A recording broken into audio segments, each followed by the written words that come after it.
നമസ്കാരം. ഓരോ മുഖത്തിനും പറയാനൊരു കഥയുണ്ട്. ഓരോ കഥയ്ക്കും സമൂഹത്തിന് നൽകാൻ ഒരു സന്ദേശമുണ്ട്. അത്തരം ജീവിത സന്ദേശങ്ങളിലേക്ക് ക്യാമറ കണ്ണുമായി ഒരു യാത്ര. നേർക്കാഴ്ചയുടെ പുതിയ അധ്യായത്തിലേക്ക് മാന്യ പ്രേക്ഷകർക്ക് സ്നേഹസ്വാഗതം.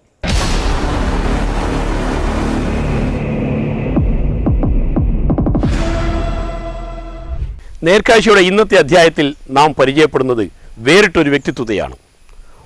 ഓട്ടോറിക്ഷയുടെ സ്റ്റിയറിങ്ങും എഴുത്തുകാരൻ്റെ പേനയും വെളിച്ചപ്പാടിൻ്റെ വാളും ഒരുപോലെ ജീവിതായോധനത്തിന് ആയുധമാക്കിയ ഒരു മനുഷ്യൻ, ഭാസ്കരൻ വെളിച്ചപ്പാട്. കയ്യൂർ സ്വദേശിയായ ഭാസ്കരൻ വെളിച്ചപ്പാടിൻ്റെ ജീവിതയാത്രയിലേക്ക് നേർക്കാഴ്ചയിലൂടെ നമുക്ക് കടന്നു ചെല്ലാം.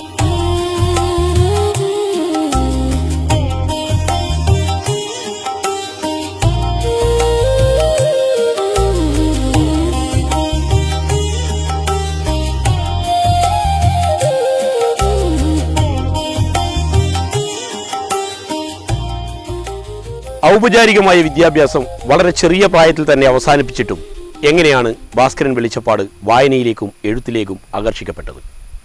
ആ താല്പര്യമാണ് ഭാസ്കരൻ വെളിച്ചപ്പാടിനെ ഇന്നത്തെ എഴുത്തുകാരനിലേക്ക്, നോവലിസ്റ്റിലേക്ക് വളർത്തിക്കൊണ്ടുവന്നത്. ആ ജീവിത അനുഭവങ്ങൾ.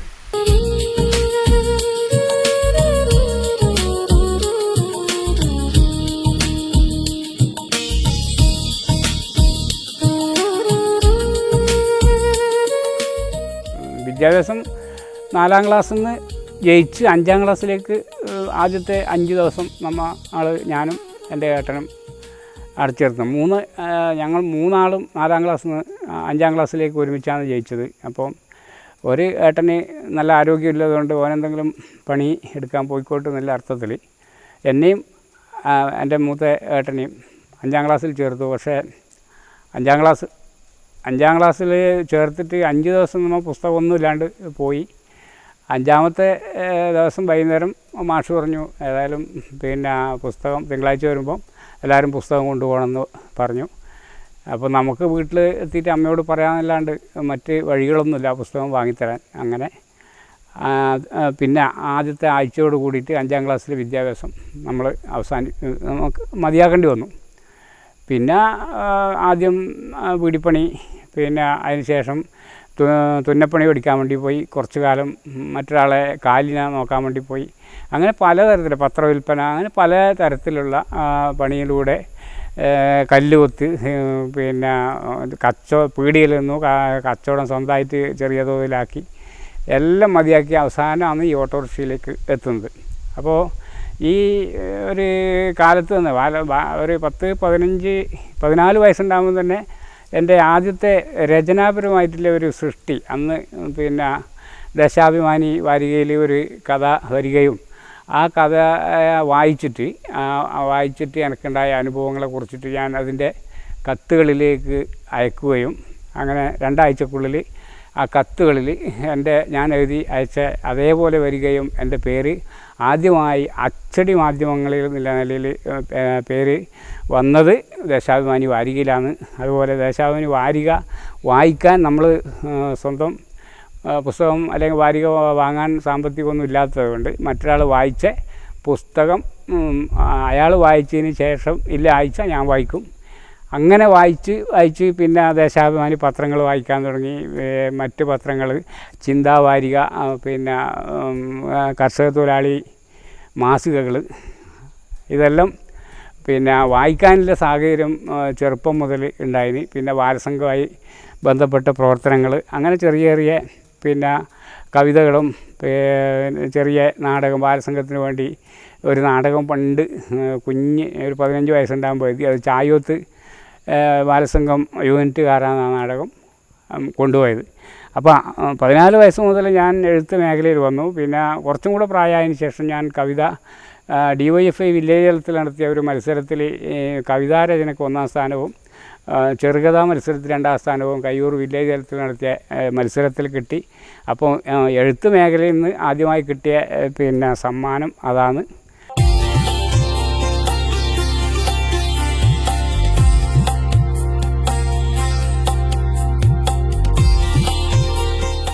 നാടകത്തിലേക്ക് വരാനുള്ള കാരണം നാടകത്തിനോടുള്ള ഒരു താല്പര്യമാണ്.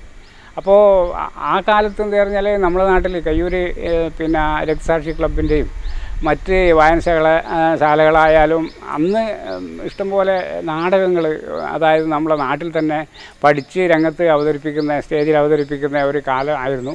അപ്പോൾ ആദ്യം നമുക്ക് മറ്റുള്ളവരെ അഭിനയിച്ച് കാണുമ്പോൾ നമുക്കും അങ്ങനെ അഭിനയിക്കണമായിരുന്നു എന്ന ഒരു തോന്നൽ വരികയും പിന്നീട് അവസരം ഉണ്ടാകുമ്പോൾ ക്ലബിൻ്റെ സാക്ഷി ക്ലബിൻ്റെതായാലും ഈ നാടകം അഭിനയിക്കാൻ പറഞ്ഞാൽ ആദ്യം വലിയ നായക നടനമോ മറ്റേ അങ്ങനെയൊന്നുമല്ല. നമുക്കതിൽ കോറസോ അല്ലെങ്കിൽ അങ്ങനെ വളരെ ചെറിയ വേഷങ്ങൾ ആണ് നമുക്കുണ്ടായത്. എന്നാലും നമുക്കതൊരു അഭിമാനമാണ്. നമ്മളും നാടകം അഭിനയിക്കുന്നുണ്ട് എന്നുള്ള ഒരു ബോധ്യം നമുക്കുണ്ട്.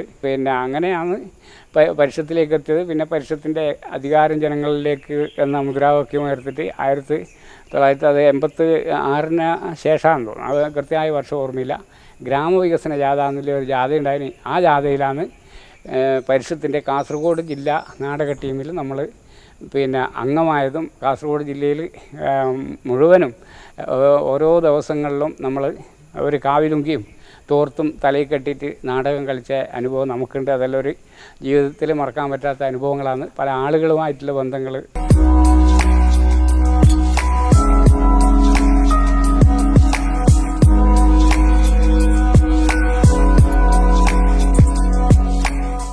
തൻ്റെ കലാപ്രവർത്തനങ്ങളും സാമൂഹിക ഇടപെടലുകളും ഓട്ടോ തൊഴിലാളിയായുള്ള ജീവിതവും എങ്ങനെയാണ് ഭാസ്കരൻ വെളിച്ചപ്പാടെന്ന എഴുത്തുകാരനെ രൂപപ്പെടുത്തിയത്? കേൾക്കാം.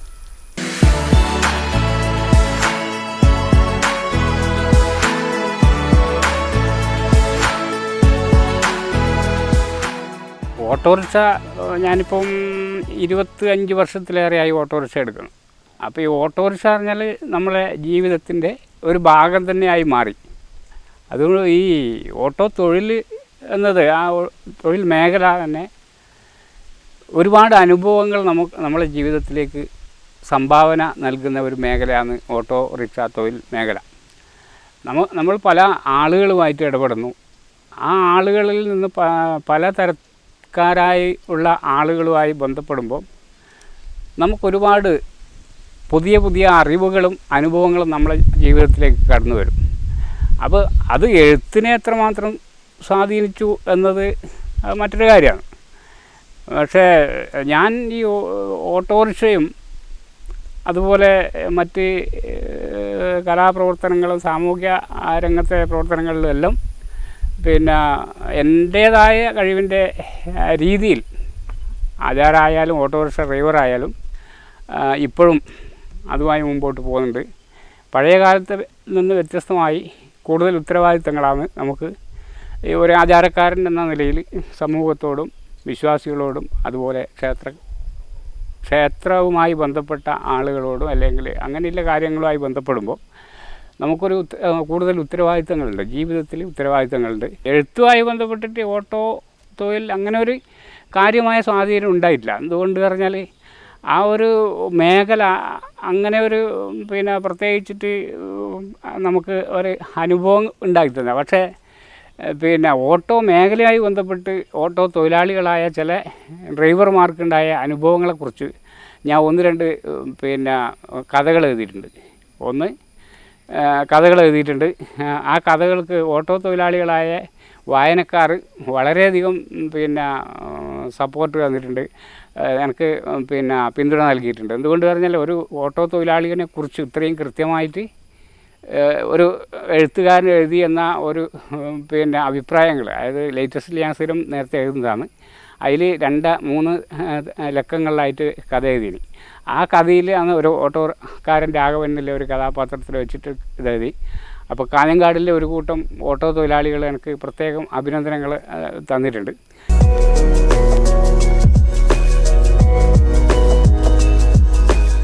വിപ്ലവഭൂമിയായ കയ്യൂരിൻ്റെ പശ്ചാത്തലത്തിൽ ആദ്യ നോവലായ ഉദയഗിരിയിലെ സന്ധ്യ എഴുതാനിടയായ സാഹചര്യം, അതിനു പിന്നിലെ പ്രവർത്തനങ്ങൾ ഓർത്തെടുക്കുന്നു.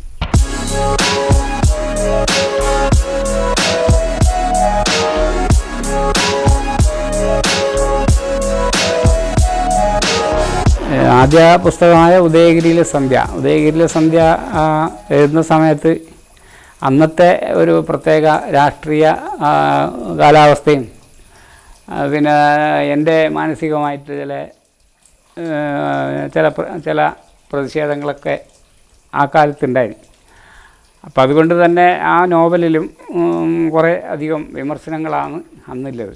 പക്ഷെ ഒന്നാലോചിക്കുമ്പോൾ അന്ന് നമ്മൾ ആ പുസ്തകത്തിൽ വിശകലനം ചെയ്ത കാര്യം ആണ് ഇന്ന് നടന്നുകൊണ്ടിരിക്കുന്ന ഓരോ സംഭവ വികാസങ്ങളും. അപ്പോൾ പിന്നെ ആ പുസ്തകത്തിന് അന്ന് നല്ല പ്രചാരണങ്ങൾ കിട്ടി. ഒരുപാട് അതിനെക്കുറിച്ചിട്ടുള്ള കാര്യങ്ങൾ നമുക്ക് പറയാനുണ്ട്. ഒന്നും ഇപ്പം ഈ ഒരു അവസരത്തിൽ അങ്ങനെ പറയാൻ ഉദ്ദേശിക്കുന്നില്ല. പിന്നെ ആ ഒരു പുസ്തകത്തിൽ നിന്നാണ് രണ്ടാമത്തെ പുസ്തകത്തിലേക്കുള്ള ഒരു പ്രചോദനം എന്ന് പറയാം. പല ആളുകളെയും നല്ല അഭിപ്രായങ്ങളുണ്ട്. പിന്നെ വിമർശനം തോന്നിയവർക്ക് അത് പുസ്തകം മോശമായിട്ട് കരുതിയിട്ടുണ്ടാവും. അപ്പോൾ അതിലൊന്നും നമുക്ക് അത്ര വലിയ പിന്നെ ഒരു കാര്യമായിട്ട് തോന്നുന്നില്ല. പിന്നെ ഞാനൊരു വലിയ സാഹിത്യകാരനോ അല്ലെങ്കിൽ വലിയൊരു എഴുത്തുകാരനോ അങ്ങനെയൊന്നുമല്ല. ഞാൻ ആദ്യത്തെ എൻ്റെ പുസ്തകത്തിൻ്റെ പേരിടാൻ ഉദ്ദേശിച്ചത് നിരക്ഷരൻ്റെ നിരീക്ഷണം എന്നാണ്. ആ പുസ്തകത്തിന് പൊതുവായിട്ടുള്ള ഒരു പേര് എൻ്റെ മനസ്സിൽ തോന്നിയത്, ഞാനൊരു നിരക്ഷരനാണ്. 4ാം ക്ലാസ്സുകാരനായ ഒരാൾ ഒരു പുസ്തകം എഴുതുമ്പോൾ അതൊരു എഴുത്ത് എന്ന് പറയാൻ എനിക്കെന്നെ തോന്നിയില്ല. രണ്ടാമത് ഞാൻ ഈ പുസ്തകം എഴുതി തയ്യാറാക്കിയിട്ട് പിന്നെ പ്രകാശം കരിവുള്ളവരാണ് ആ പുസ്തകത്തിൻ്റെ അവതാരിക തയ്യാറാക്കിയത്. അപ്പോൾ പ്രകാശം കരിവുള്ളവരോട് പിന്നെ ഞാൻ പറഞ്ഞു, മാഷേ ആ പുസ്തകത്തിൻ്റെ പേര് ഞാനിങ്ങനെയാണ് ഉദ്ദേശിക്കുന്നത്, നിരക്ഷരൻ്റെ നിരീക്ഷണം എന്നാണ് പിന്നെ ആ പുസ്തകത്തിന് ഞാൻ കൊടുത്ത പേര്. അപ്പോൾ മാഷ് പറഞ്ഞു, ഒരിക്കലും ഒരു നിരക്ഷരൻ്റെ പുസ്തകം എഴുതാൻ കഴിയില്ല. അതൊരു വ്യക്തമായിട്ടുള്ള കാഴ്ചപ്പാടും ആശയങ്ങളും പിന്നെ ഭാവനയും എല്ലാം ചേർന്നാലേ ഒരു പുസ്തകമാകും. അതുകൊണ്ട് ആ പേരെന്തായാലും മാറ്റണം. അങ്ങനെയാണ് മാഷയും കൂടെ നിർദ്ദേശപ്രകാരമാണ് ഉദയഗിരിയിലെ സന്ധ്യ എന്ന രൂപത്തിലേക്ക് ആ നോവൽ വന്നത്. അപ്പോൾ ആ കഥാഘടനയിൽ തന്നെ ചില മാറ്റങ്ങൾ വരുത്തി. ഉദയഗിരിയിലെ സൂര്യൻ അസ്തമിക്കുന്നതും അതെല്ലാം, അതായത് ഉദയഗിരിയിലെ സന്ധ്യ ആ ഒരു സൂര്യൻ അസ്തമിക്കുന്നതിലാണ് ഇവിടെ പിന്നെ ഈ നോവൽ അവസാനിക്കുന്നത്. പിന്നെ അതിൽ പ്രധാനപ്പെട്ട ഒരു കഥാപാത്രം, അതായത് അന്ന് പിന്നെ കൈരളി പീപ്പിൾസിലെ അവർ വന്ന സമയത്ത് എന്നോട് ചോദിച്ച പിന്നെ ഒരു ചോദ്യമുണ്ട്, എന്തുകൊണ്ട് നിങ്ങൾ ആദ്യ നോവലായ ഉദയഗിരിയിലെ സന്ധ്യയിലത്തെ പ്രധാന കഥാപാത്രമായ അയാൾ എന്ന പേര് മാത്രമേ നിങ്ങൾ കൊടുത്തിട്ടും എന്തുകൊണ്ട് പേര് കൊടുക്കാഞ്ഞെന്നുള്ള ചോദ്യം എന്നോട് ചോദിച്ചു. എൻ്റെ ഈ ഉദയഗിരിയിലെ സന്ധ്യയിൽ പ്രധാനപ്പെട്ട കഥാപാത്രം അയാളാണ്. അയാൾ ആദ്യം മുതൽ അവസാനം വരെ അയാളാണ്, പേര് കൊടുത്തിട്ടാണ്. അപ്പോൾ ഇവരെന്നോട് ചോദിച്ചു, നിങ്ങൾ എന്തുകൊണ്ട് അങ്ങനെ ചെയ്തു, എന്ത് അയാൾക്ക് പേര് ഒരു നാമം കൽപ്പിക്കാഞ്ഞത്? അപ്പോൾ ഞാൻ പറഞ്ഞു, എൻ്റെ മനസ്സിൽ അയാളൊരു കമ്മ്യൂണിസ്റ്റ് പ്രതീകമാണ്. ഒരു കമ്മ്യൂണിസ്റ്റ് പ്രതീകമായ അയാൾ കമ്മ്യൂണിസ്റ്റ് പ്രത്യയശാസ്ത്രം നിലനിൽക്കുന്നിടത്തോളം കാലം എൻ്റെ നോവലിൽ അയാൾക്ക് പിന്നെ മരണം ഉണ്ടാവില്ല. മറ്റ് സാധാരണ ഒരാൾ മരണത്തോട് കൂടിയിട്ട് അയാളെ പിന്നെ ഏതാണ്ട് എല്ലാ കാര്യങ്ങളും പിന്നെ അസ്തമിച്ചു. അപ്പോൾ എൻ്റെ കഥാപാത്രത്തിൽ പിന്നെ എൻ്റെ നോവലിലത്തെ അയാൾക്ക് പിന്നെ പേര് കൊടുക്കാഞ്ഞിന് അതുകൊണ്ടാണ് അയാളൊരു കമ്മ്യൂണിസ്റ്റ് പ്രതീകമാണ്, ആ കമ്മ്യൂണിസ്റ്റ് പ്രതീകമായി തന്നെ അയാൾ നിലനിൽക്കും എന്ന് പറഞ്ഞു. അപ്പോൾ അവർ ഭയങ്കര അഭിപ്രായം പറഞ്ഞു, നിങ്ങളെ ഭയങ്കര ചിന്തയാണ് ഞാനിതാണ്. പിന്നെ എനിക്കെന്ന് പറഞ്ഞാൽ പിന്നെ ഈ വിപ്ലവകാരികളോട് ഭയങ്കര ഒരു വല്ലാത്ത ഇതാണ്. പല ആളുകളും പിന്നെ ആചാരായ സമയത്ത് പിന്നെ പല അഭിപ്രായങ്ങൾ പറഞ്ഞിട്ടുണ്ട്. അപ്പോൾ അമ്പുരാജ് നീലേശ്വരം ഇങ്ങനെയുള്ള സാഹിത്യകാരന്മാരും എഴുത്തുകാരെല്ലാം കൂടിയിട്ട് പയ്യന്നൂരിൽ ഒരു തവണ ചർച്ച ചെയ്ത സമയത്ത് പറഞ്ഞാൽ കയ്യൂർ ഒരു നക്സലേറ്റുകാരനായ ഒരാൾ വെളിച്ചപ്പാടായിട്ടുണ്ട്. അപ്പോൾ ഈ അമ്പുരാജിന് എന്നെ നല്ലോണം അറിയാം. അപ്പോൾ അമ്പുരാജ് പറഞ്ഞു, അയാൾ നക്സലും പിന്നെ ഇതൊന്നുമല്ല, നിരീശ്വരവാദിയോ നക്സലോ ഇതൊന്നുമല്ല, അയാൾ കാര്യങ്ങൾ ആരായാലും ഇല്ല കാര്യം മുഖത്ത് നോക്കി പറയുന്ന ഒരാളാണ്. പിന്നെ അയാൾ നക്സലല്ല, അയാൾ പാർട്ടി അനുഭാവിയാണ്, കമ്മ്യൂണിസ്റ്റുകാരനാണ്, പിന്നെ ആ രീതിയിലാണ്. പക്ഷേ എൻ്റെ മനസ്സിൻ്റെ എങ്ങനെയാണോ അത് ആ നോവലിലും അത് പ്രതിഫലിച്ചിട്ടുണ്ടാവും. അതിലത്തെ പ്രധാന കഥാപാത്രത്തിനെ കുറിച്ച് എല്ലാവരും നല്ല അഭിപ്രായമാണ് പറയൽ. അപ്പോൾ ആ പുസ്തകം പിന്നെ പുറത്ത് വന്നതിന് ശേഷം നമുക്ക് കൂടുതൽ പിന്നെ പുറം ലോകത്തിലെ എഴുത്തുകാർ അല്ലെങ്കിൽ വായനക്കാർ അങ്ങനെയുള്ള ആളുകൾ എന്നെ അറിയാനും പിന്നെ നമ്മളുമായിട്ട് സൗഹൃദം സ്ഥാപിക്കാനെല്ലാം ആ പുസ്തകം പിന്നെ ഉപകരിച്ചിട്ടുണ്ട്.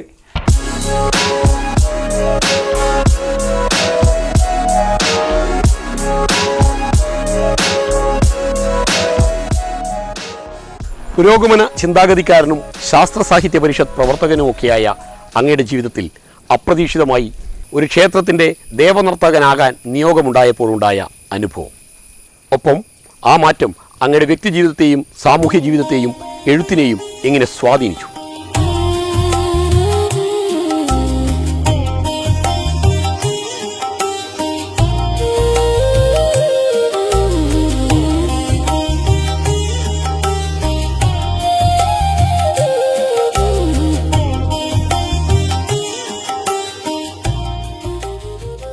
അത് ഒരു ആചാരക്കാരൻ എന്ന നിലയിൽ എനിക്ക് ആചാരം ഏറ്റെടുക്കുന്ന സമയത്ത് തന്നെ പിന്നെ ഒരുപാട് കാര്യങ്ങൾ പിന്നെ എനിക്കറിയാം. ഞാൻ പറഞ്ഞാൽ ക്ഷേത്രവുമായി ബന്ധപ്പെട്ടിട്ട് കുറേയൊക്കെ ആചാരത്തിന് മുമ്പ് തന്നെ ക്ഷേത്രവുമായി ബന്ധപ്പെട്ട് പ്രവർത്തിക്കുന്നതാണ്. അതുകൊണ്ട് ചില കാര്യങ്ങളിൽ നിഷിദ്ധമാണ്, അല്ലെങ്കിൽ ചില കാര്യങ്ങൾ ഇപ്പോൾ നാടകം, ഞാൻ സ്ഥിരമായി നാടകം അഭിനയിക്കും, തെരുവ് നാടകം അഭിനയിച്ചു കൊടുക്കുന്ന ഒരാളാണ്. ആചാരമാകുന്നതിനും 10 മാസം മുമ്പേ വയനാട്, കാസർഗോഡ് ജില്ല കംപ്ലീറ്റ് ശശിധരൻ, അച്ചാന്തുരുത്തി, ഗംഗനായിറ്റി എന്നിവരോടൊപ്പം നമ്മൾ അവിടെയെല്ലാം പര്യടനം നടത്തി നാടകം കളിച്ചാണ്. അപ്പോൾ ഈ നാടകം കളിക്കാൻ എന്തായാലും ആവില്ല എന്നുള്ള ഒരു വ്യക്തമായ ധാരണ എനിക്ക് ഈ ആചാരത്തിന് മുമ്പ് തന്നെ, അല്ലെങ്കിൽ ആചാരം കൊള്ളുന്ന സമയത്തും ആ അറിവുണ്ടായിരുന്നു. പക്ഷേ ഒരു നാടകം കളിച്ചിട്ടില്ലെങ്കിലും നാടകത്തിൻ്റെ പിന്നണിയിൽ പ്രവർത്തിക്കുന്നതിൽ കുഴപ്പമില്ലാന്ന് നമുക്ക് അനുഭവത്തിൽ നമുക്കറിയുന്നതാണ്. അതായത് ആചാരക്കാർ എങ്ങനെ ഏത് രീതിയിൽ ആണ് ചെയ്യേണ്ടത്, പ്രവർത്തിക്കേണ്ടത് എങ്ങനെയാണ് നമുക്കൊരു ധാരണയുണ്ട്. പക്ഷേ എങ്കിലും പൂർണ്ണമായും നമുക്ക് പൊതുപ്രവർത്തനം അല്ലെങ്കിൽ സാംസ്കാരിക പ്രവർത്തനങ്ങളിൽ പോകാൻ നമുക്ക് പ്രയാസമുണ്ട്. ഞാൻ ആചാരമായതിന് ശേഷം തന്നെ 1-2 തെരുവ് നാടകം എഴുതി. അപ്പോൾ ഈ ഒരു തെരുവ് നാടകം എഴുത്തോ നിൻ്റെ കഴുത്തോ, അത് പറഞ്ഞാൽ കഴിഞ്ഞ 1 മാസം മുമ്പേ മാതൃഭൂമി പത്രത്തിൽ എൻ്റെ നാടകത്തിൻ്റെ പേരാണ് മാതൃഭൂമി പത്രത്തിൽ എഴുത്തോ നിൻ്റെ കഴുത്തോ എന്ന ഒരു തലക്കെട്ട് കൊടുത്തത്. അതിൽ ഞാൻ അഭിമാനിക്കുന്നത് എന്തുകൊണ്ട് പറഞ്ഞാൽ ആ തലക്കെട്ട് അവർ മാതൃഭൂമി മറ്റെവിടുന്നോ എടുത്ത് കടപ്പാട് അറിയിച്ചിട്ടുണ്ട്. പക്ഷേ ശരിക്കും എന്നോടാണ് എൻ്റെ കടപ്പാടാണ് വേണ്ടത്. ഞാനിട്ടത് ഫേസ്ബുക്കിൽ ഇടുകയും ചെയ്തു. എന്താ പറഞ്ഞാൽ ഞാൻ അഭിമാനിക്കണം. എന്താ പറഞ്ഞാൽ നമ്മളൊരു നാടകത്തിൻ്റെ പേര് ഞാനറിയാതെ മാതൃഭൂമിയുടെ തലക്കെട്ടായിട്ട് വന്നു എന്ന് പറഞ്ഞാൽ എനിക്ക് അതൊരു വലിയ നേട്ടമല്ലേ.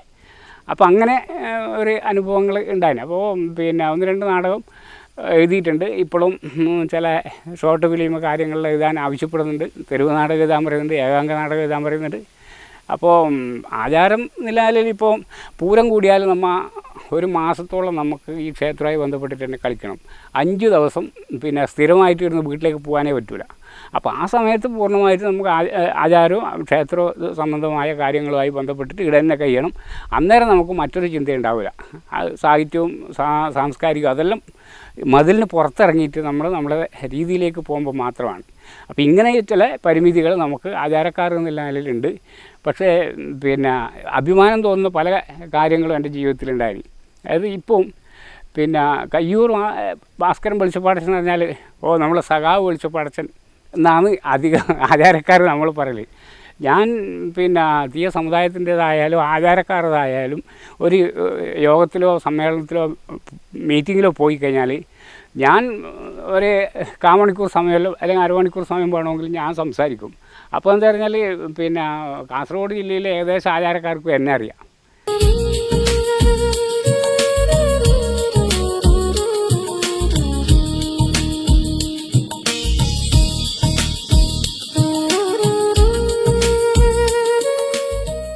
ദേവനർത്തകനായ ശേഷം എഴുതിയ 2ാമത്തെ നോവലിലൂടെ എന്താണ് വായനക്കാരോട് സംവദിക്കാൻ ശ്രമിച്ചത്? ഒപ്പം ഇപ്പോൾ പണിപ്പുരയിലുള്ള 3ാമത്തെ കൃതിയിൽ നിന്നും വായനക്കാർ പ്രതീക്ഷിക്കേണ്ടത് എന്താണ്?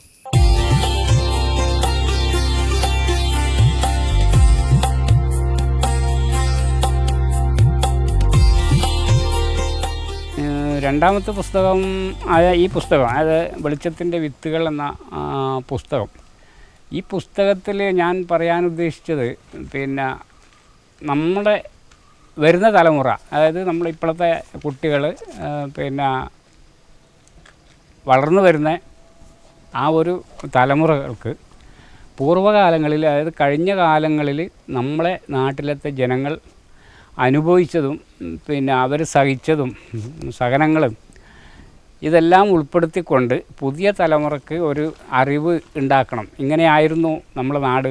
ആ നാട്ടിൽ നിന്നും പിന്നെ എത്രയോ ആളുകൾ ത്യാഗത്തിൻ്റെയും സഹനത്തിൻ്റെയും ഫലമായിട്ട് ഇന്ന് നമ്മൾ അനുഭവിക്കുന്ന പല സുഖങ്ങൾക്കും കാരണം നിദാനമായിട്ടുള്ളത് അവരുടെ അന്നത്തെ ഒരു കഷ്ടത നിറഞ്ഞ ജീവിതത്തിലൂടെയാണ് എന്ന ഒരു തിരിച്ചറിവും, അന്ന് എങ്ങനെയായിരുന്നു ജനങ്ങൾ ജീവിച്ചത്, എന്തായിരുന്നു നാടിൻ്റെ ഒരു സാംസ്കാരിക അല്ലെങ്കിൽ രാഷ്ട്രീയ, അല്ലെങ്കിൽ എങ്ങനെയാണ് നമ്മുടെ നാട്ടിലേക്ക് പുതിയതായി രാഷ്ട്രീയങ്ങളും മറ്റ് പ്രസ്ഥാനങ്ങളും സാംസ്കാരിക പ്രവർത്തനങ്ങളും ഒക്കെ കടന്നു വന്നത് എന്നതിൻ്റെ ഒരു അറിവ്, അതായത് വരുന്ന തലമുറയ്ക്ക് ഒരു അറിവ് പകർന്നു കൊടുക്കുകയും, പിന്നെ നമ്മുടെ നാടെന്ന് പറഞ്ഞാൽ പഴയ കാലം മുതൽ, അതായത് ചരിത്രം ആരംഭിക്കുന്നതിന് മുമ്പ് തന്നെ നമ്മുടെ നാടിൻ്റെ ഒരു ചരിത്രമുണ്ട്. എന്താണ് ചരിത്രം എന്ന് പറഞ്ഞാൽ കയ്യൂരിൻ്റെ കൂട്ടായ്മ എന്നാണ്. കയ്യൂരിനൊരു പ്രത്യേക കൂട്ടായ്മയാണ്.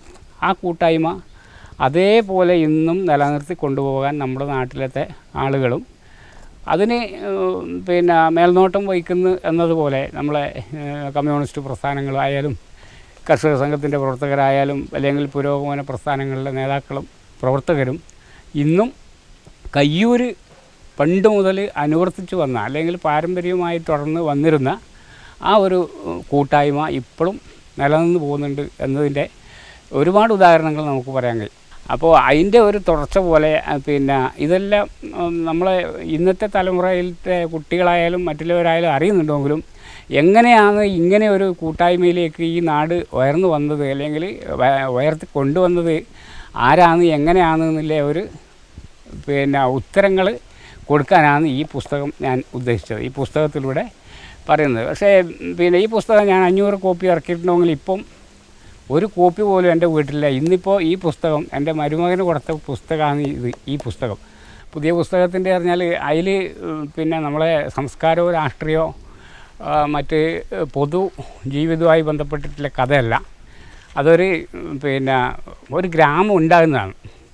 ഒരു ഗ്രാമം ഉണ്ടാകുന്നത് എങ്ങനെയെന്ന് നമ്മൾ ആ പുസ്തകത്തിൻ്റെ ആദ്യ പകുതി പിന്നെ നമ്മൾ ഭാവനയും സങ്കല്പങ്ങളും പിന്നെ അങ്ങനെയുള്ള കാര്യങ്ങളുമായി ബന്ധപ്പെട്ടിട്ടാണ് ആ പുസ്തകം എഴുതിയിട്ടുള്ളത്. ആദ്യത്തെ പകുതി വരെയും ഭാവനയും സങ്കല്പങ്ങളും പിന്നെ നമ്മളെ സ്വപ്നങ്ങളാണ്. ഇങ്ങനെയെല്ലാം ആയിരിക്കും എന്നില്ല ഒരു തോന്നൽ, നിഗമനങ്ങളിലൂടെയാണ് പോകുന്നത്. അതിന് ശേഷം ഭൂതകാലവും വർത്തമാനകാലവുമാണ് ആ പുസ്തകത്തിൽ ഉള്ളത്. അപ്പം വർത്തമാനകാലത്തിലേക്ക് എത്തിയിട്ട് ഇന്നത്തെ അവസ്ഥ, നമ്മുടെ നാട്ടിലത്തെ പൊതുജീവിതവും പിന്നെ ക്ഷേത്രം, തറവാടുകൾ, കാര്യങ്ങൾ ഇതെല്ലാം പിന്നെ ഒത്ത് കൊണ്ടുപോകുന്നതാണ് ഈ പുസ്തകത്തിലുള്ളത്. അപ്പോൾ എങ്ങനെയാണ് ഒരു തറവാട് ഉണ്ടായത്? കയ്യൂരിലെ ഒരു തറവാട് ആദ്യമായി ഉണ്ടായ കയ്യൂർ മഠത്തിൽ തറവാടാണ്. പാലാത്യ കുടുംബത്തിൻ്റെ ഒരു തറവാടാണ്. ആ തറവാടുണ്ടായ സ്ഥലമാണ് ഇന്നത്തെ ഈ മുണ്ട്യ നിലവിലുള്ളത്. അപ്പോൾ ഈ പിന്നെ ക്ഷേത്ര പിന്നെ തെയ്യം വന്നതോടുകൂടി പിന്നെ ഈ തറവാട്ടിൽ തെയ്യം 2 തെയ്യം പെരദേവതയും ചാമുണ്ടിയും വന്ന് അവരെ പടിഞ്ഞാറ്റിൽ ദീപം കണ്ട് അവിടെ കുടിയിരുന്നതിന് ശേഷം അതിന് ശേഷമാണ് മുണ്ടി പിന്നെ മറ്റ് പള്ളിയറകളും കാര്യങ്ങളും ഉണ്ടാകുന്നത്. അപ്പോൾ പിന്നെ ആദ്യം കയ്യൂരേക്ക് എത്തിപ്പെടുന്ന തെയ്യം എങ്ങനെയാണ്, ഏത് തറവാട്ടിലേക്കാണ് വന്നിനെന്നുള്ളത് കൂടെ ഇതിലുണ്ട്. അതൊരു നായർ തറവാട്ടിലത്തെ ഒരു അമ്മര കൂടെയാണ് ഈ തെയ്യം വന്നിന്. അപ്പം അങ്ങനെയുള്ള കാര്യങ്ങളാണ് പിന്നെ പിന്നെ വരാനിരിക്കുന്ന പുസ്തകത്തിലുള്ളത്.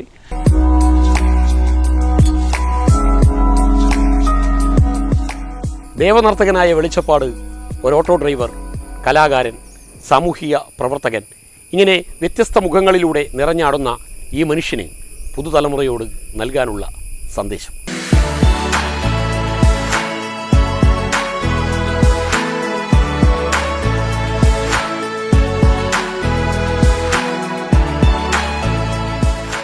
പുതിയ തലമുറയോട് പ്രത്യേകിച്ച് നമ്മളെ സമൂഹത്തിൽ ഇന്ന് ഏറ്റവും കൂടുതൽ പിന്നെ മയക്കുമരുന്ന് ഒരു പിന്നെ വ്യാപകമായി പിന്നെ ഉപയോഗിക്കുന്ന ഒരു കാലവും.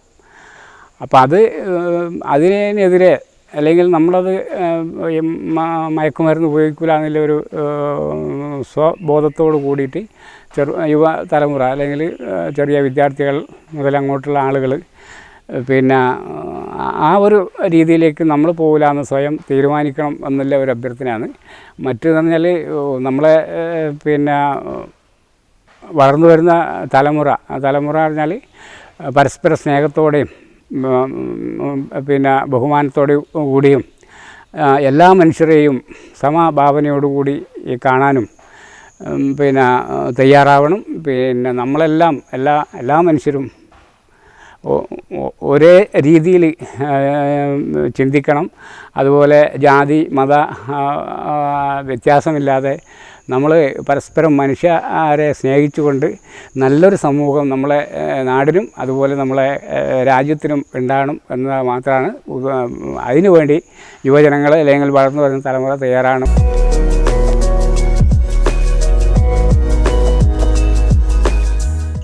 കുടുംബം, ഭാര്യ ബീന, പിന്നെ അവളെ വീട് നീലേശ്വരം കോയമ്പുറത്താണ്. പിന്നെ അതുപോലെ മക്കൾ, മൂത്തമോൻ ബിനോയ് ഭാസ്കർ, അവൻ വെൽഡിങ് ജോലി ചെയ്യുന്നു. രണ്ടാമത്തെ മോൻ ബിജോയ് ഭാസ്കർ, അവൻ ഇപ്പോൾ മണിപ്പൂരിലാണുള്ളത്, CRPയിൽ ജോലി ചെയ്യുന്നു. പിന്നെ 2 മക്കളും വിവാഹിതരാണ്. 2 മക്കൾക്കും ഓരോ പെൺകുട്ടികളുണ്ട്. ഒരാൾ കല്യാണം കഴിച്ച് നമ്മുടെ നാടിന് സമീപത്ത് തന്നെ കൂക്കോട്ട്, നമ്മളെ ഗ്രാമത്തിൽ പെടുന്ന ഒരു സ്ഥലത്താണ്, കൂക്കോട്ടാണ്. മറ്റേ രണ്ടാമത്തെ മോൻ കഴിച്ചത് നീലേശ്വരം കടിഞ്ഞുമൂല എന്ന് പറയുന്ന സ്ഥലത്താണ്.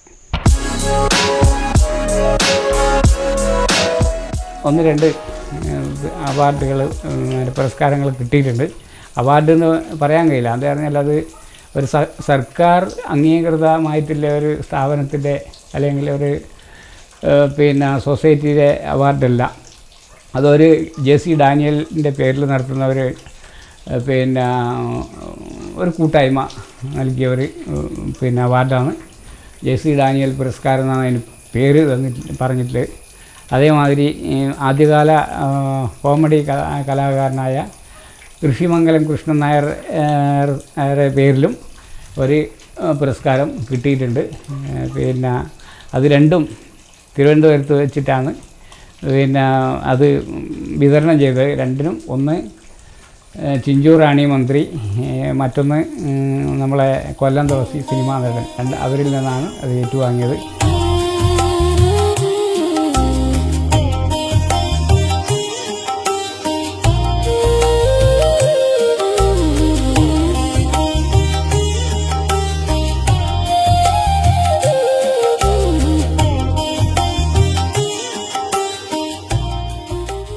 അധ്വാനവും സാഹിത്യവും ആത്മീയതയും ഒരേ മനുഷ്യനിൽ സമന്വയിച്ച ഒരു അപൂർവ വ്യക്തിത്വത്തിൻ്റെ ജീവിത വഴികളിലൂടെയാണ് നേർക്കാഴ്ച ഇന്ന് നിങ്ങളെ നയിച്ചത്. നേർക്കാഴ്ചയുടെ ഇന്നത്തെ അധ്യായം ഇവിടെ പൂർണ്ണമാവുകയാണ്. അടുത്ത ആഴ്ച മറ്റൊരു വ്യക്തിത്വത്തിൻ്റെ വേറിട്ട കാഴ്ചകളുമായി നമുക്ക് വീണ്ടും കാണാം. നന്ദി, നമസ്കാരം.